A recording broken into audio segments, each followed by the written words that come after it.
ഡോക്ടറെ, ഈ ബി പിയുടെ നോർമൽ റേഞ്ച് എത്രയാണ്? ചിലർ പറയും 120-80 ആണെന്ന്, ചിലർ പറയും 140-90 വരെ കുഴപ്പമില്ല എന്ന്. 140-90 കൂടുതലായെന്നാൽ കുഴപ്പമുണ്ടോ? അതിന് മരുന്ന് കഴിച്ചു തുടങ്ങിയെന്നാൽ പിന്നെ ആയുഷ്കാലം മുഴുവൻ അത് കഴിക്കേണ്ടി വരുമോ? ഈ സ്റ്റേജ് 1 സ്റ്റേജ് 2 ഹൈപ്പർ ടെൻഷൻ എന്നൊക്കെ പറയുന്നത് എന്താണ്? ഈ വൈറ്റ് ഹോട്ട് ഹൈപ്പർ ടെൻഷൻ എന്നൊന്നുണ്ടോ? കാരണം എൻ്റെ കയ്യിൽ ബി പി അപ്പാറ്റസ് കെട്ടുമ്പോൾ തന്നെ ബി പി അങ്ങ് കൂടിപ്പോവുക, അല്ലാത്തപ്പോട്ട് കുഴപ്പമില്ല. അതുപോലെ ഈ സ്ട്രോക്ക് ലെവൽ ഹൈപ്പർ ടെൻഷൻ എന്ന് പറയുന്നത് എന്താണ്? നമുക്ക് ബി പിയെക്കുറിച്ച് കുറച്ച് കാര്യങ്ങൾ ഇന്ന് ഡിസ്കസ് ചെയ്യാം. നമസ്കാരം, ഞാൻ doctor Bipin Jose. B P എന്നത് ഒരു സുന്ദര വില്ലനാണ്. അതായത് അവൻ തുടക്കത്തിലൊന്നും ഒരു പ്രശ്നം ഉണ്ടാക്കത്തില്ല, പക്ഷെ ക്ലൈമാക്സിൽ അവനായിരിക്കും കയറി സ്കോർ ചെയ്യുന്നത്. നമ്മുടെ മരണം കാരണം തന്നെ ആയേക്കാവുന്ന മൂല കാരണമായ ഈ ഹൈപ്പർ ടെൻഷൻ എന്ന വില്ലനെ നമ്മൾ നേരത്തെ തന്നെ തിരിച്ചറിയണം. ഈ ഹൈപ്പർ ടെൻഷൻ ഉണ്ടെങ്കിൽ നമുക്ക് ബി പി ലോവർ ചെയ്യാൻ വെറും 3 മിനിറ്റ് കൊണ്ട് സാധിക്കും. അതായത് നമ്മൾ വെറുതെ ഒന്ന് ലൈ ഡൗൺ ചെയ്ത് നല്ല ഡീപ്പ് ബ്രീത്തിങ് എടുത്തുന്നാൽ തന്നെ ഈ ബി പി ഒന്ന് കുറഞ്ഞു വരും. അതല്ലാന്നുണ്ടെങ്കിൽ ചെറിയ രീതിയിലൊരു എക്സസൈസ്, ഒരു 10-20 പുഷപ്പ് എടുത്തിട്ട് ഒരു 10 മിനിറ്റും കൂടെ കഴിഞ്ഞിട്ട് ബി പി ഒന്നുകൂടി ഒന്ന് എടുത്ത് നോക്കൂ. അത് ഒരു 10 പോയിൻ്റെങ്കിലും കുറഞ്ഞിരിക്കാനുള്ള സാധ്യതയുണ്ട്.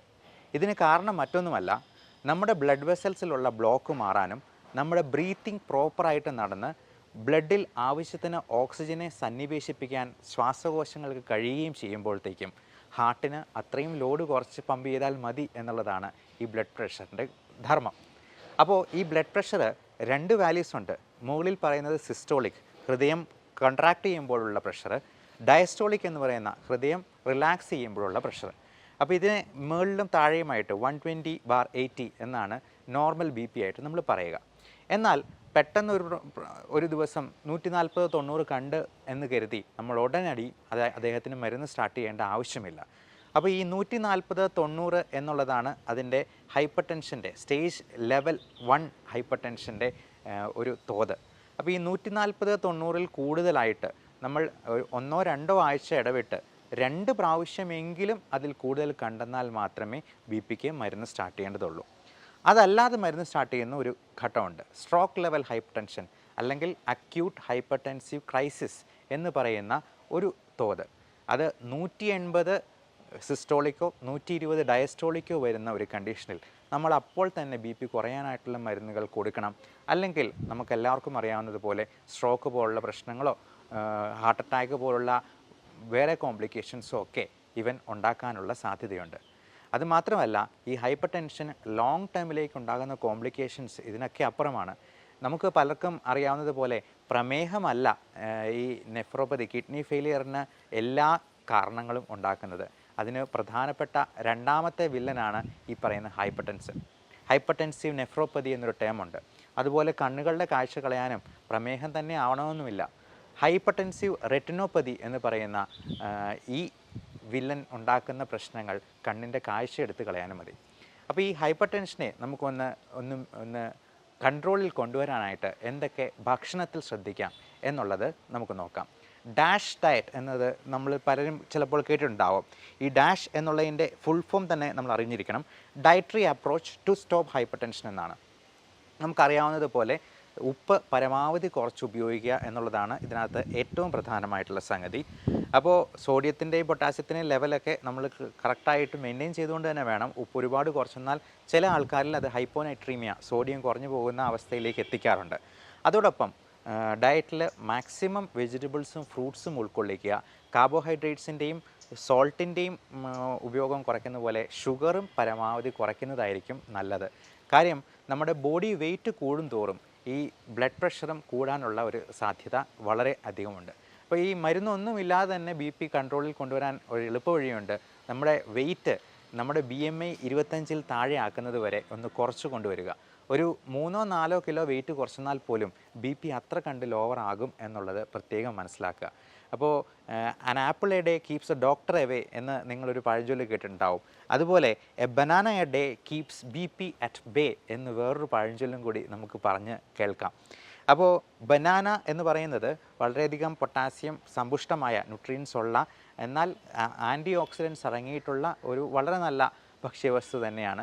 ഇതുപോലുള്ള ഫ്രൂട്ട്സും വെജിറ്റബിൾസും നമ്മുടെ ഭക്ഷണത്തിൽ ഉൾപ്പെടുത്തുന്നത് വഴി, ഡാഷ് ഡയറ്റിലേക്ക് നമ്മൾ മാറുന്നത് വഴി ബി പി കൺട്രോൾ ആക്കാൻ നമുക്ക് പറ്റും.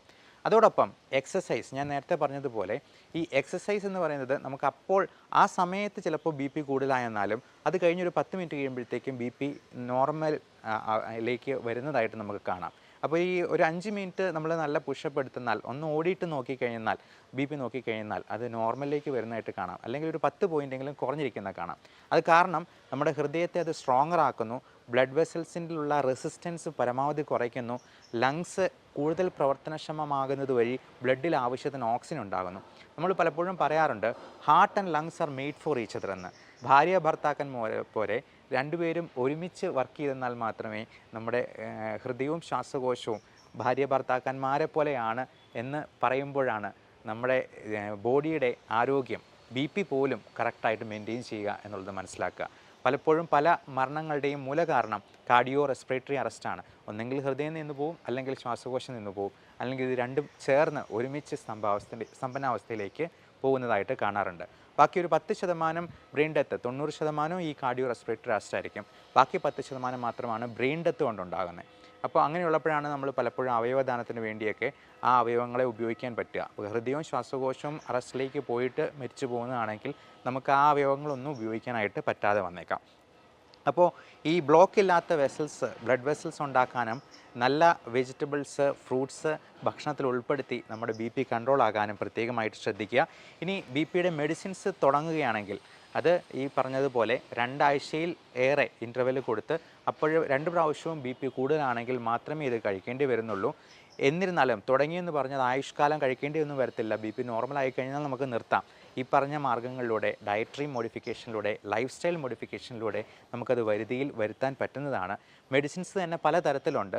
അതിനെപ്പറ്റി പല ക്ലാസിഫിക്കേഷൻ ഓഫ് ആൻറ്റി ഹൈപ്പർടെൻസീവ്സ് ഉണ്ട്, ഡയൂററ്റിക്സ് ഉണ്ട്, calcium channel blockers, beta blockers ഉണ്ട്, ARB ആൻജിയോടെൻസിൻ റിസപ്റ്റർ ബ്ലോക്കേഴ്സ് ഉണ്ട്. അപ്പം ഓരോരുത്തരുടെയും ശരീരാവസ്ഥയും അവർക്കുള്ള മറ്റ് അസുഖങ്ങളും ഒക്കെ കണക്കാക്കിയാണ് ഇതിന് പറ്റിയ മരുന്ന് ഏതാണ് എന്നുള്ളത് ഡോക്ടർ നിശ്ചയിക്കുക. അപ്പോൾ ഈ ബി പി അപ്പാരറ്റസ് അത് പലപ്പോഴും ആൾക്കാർ ചോദിക്കാറുണ്ട്, ഓട്ടോമാറ്റിക് ബി പി അപ്പാരറ്റസ് ഉപയോഗിക്കുന്നതുകൊണ്ട് എന്തെങ്കിലും കുഴപ്പമുണ്ടോ എന്ന്. കുഴപ്പമില്ല. അതിൽ മാക്സിമം ഒരു 10 വരെ അങ്ങ് മുകളിലോട്ടോ താഴോട്ടോ മാറി വന്നേക്കാം. അതിൽ കൂടുതൽ അതിൽ വേരിയേഷൻ വരുന്നത് സാധാരണ കാണാറില്ല. അതുകൊണ്ട് ഓട്ടോമാറ്റിക് ബി പി അപ്പാരറ്റസ് ആയിരിക്കും പലപ്പോഴും പ്രായമായവർക്കൊക്കെ ഉപയോഗിക്കാൻ പറ്റുന്നത്. എന്നാൽ കൊച്ചുകുട്ടികൾക്ക് പോലും വളരെ ഈസി ആയിട്ട് ബി പി നോക്കുന്നത് എങ്ങനെയാണെന്നുള്ളത് പഠിച്ചെടുക്കാൻ പറ്റും. പലപ്പോഴും നമ്മൾ ഒരു ക്ലീഷയാണ് 130/80 ബി പി എന്ന് പറയുന്നത്, ഒരു ക്ലീഷയായിട്ട് ചുമ്മാ അങ്ങ് പറഞ്ഞു വിടും. അപ്പോൾ അങ്ങനെ ചെയ്യുമ്പോഴത്തേക്കും കറക്റ്റായിട്ടുള്ള ബി പി നമുക്ക് വിശ്വാസയോഗ്യമായിട്ട് റെക്കോർഡ് ചെയ്യാൻ പറ്റത്തില്ല എന്നുള്ളത് മനസ്സിലാക്കുക. അപ്പോൾ കഴിയുമെങ്കിൽ ഓട്ടോമാറ്റിക് ബി പി അപ്പാരറ്റസ് തന്നെ ഉപയോഗിക്കുക, അല്ലെങ്കിൽ നമ്മൾ തന്നെ ബി പി നോക്കാനായിട്ട് പഠിക്കുക. ബി പി നോക്കേണ്ടത് എങ്ങനെയാണ്, എങ്ങനെ പഠിക്കാൻ പറ്റുമെന്നുള്ളതിനെ പറ്റിയും വിശദമായിട്ട് ഞാൻ വീഡിയോ ചെയ്തിട്ടുണ്ട്. അപ്പോൾ കൃത്യമായിട്ടത് മനസ്സിലാക്കി നമ്മുടെ ബി പി കൃത്യമാണോ എന്നുള്ളത് നോക്കി ഒരു ഡയറിയിൽ എഴുതി സൂക്ഷിക്കുക. നമ്മുടെ ഡേറ്റ്, ടൈം, നമ്മുടെ ബി പി ലെവല്, ഷുഗർ ഉള്ളവരാണെങ്കിൽ, ഡയബറ്റിക് ആണെന്നുണ്ടെങ്കിൽ ഷുഗർ ലെവലും കൂടെ നോക്കി എഴുതി വയ്ക്കുക. രാവിലെയും വൈകുന്നേരവും എഴുതി വെച്ച് ഒരാഴ്ച നോക്കുമ്പോഴത്തേക്കും തന്നെ നമുക്ക് അതിൻ്റെ ഫ്ലക്ച്വേഷൻ മനസ്സിലാകും. അങ്ങനെ കൃത്യമായ ലൈഫ് സ്റ്റൈൽ മോഡിഫിക്കേഷനിലൂടെ ബി പി കൺട്രോൾ ആക്കുക. അതോടൊപ്പം ഏറ്റവും പ്രധാനപ്പെട്ട ഒരു കാര്യം പറയട്ടെ, സ്ട്രെസ് ഫാക്ടർ റെഡ്യൂസ് ചെയ്യാനായിട്ടുള്ള സ്ട്രെസ് മാനേജ്മെൻറ്റ് ടെക്നിക്സ് നമ്മൾ പഠിച്ചു വെക്കണം. ഉറക്കം കറക്റ്റായിട്ടല്ലെന്നുണ്ടെങ്കിൽ നന്നായിട്ട് ഉറങ്ങാനായിട്ട് ശീലിക്കുക. കാപ്പി ചായ പോലുള്ള സംഗതികൾ ഒരു പരിധിയിൽ കൂടുതലായിട്ട് ഉപയോഗിക്കാതിരിക്കുക. 1-2 ചായ കുടിക്കുന്നത് പോലെയല്ല, ഒരു 5 പ്രാവശ്യം ചായ കുടിച്ചെന്നാൽ അല്ലെങ്കിൽ കാപ്പി കുടിച്ചെന്നാൽ ചിലപ്പോൾ അതുകൊണ്ട് തന്നെ ബി പി കൂടാനായിട്ട് ഇടയായേക്കും. So everyone stay healthy.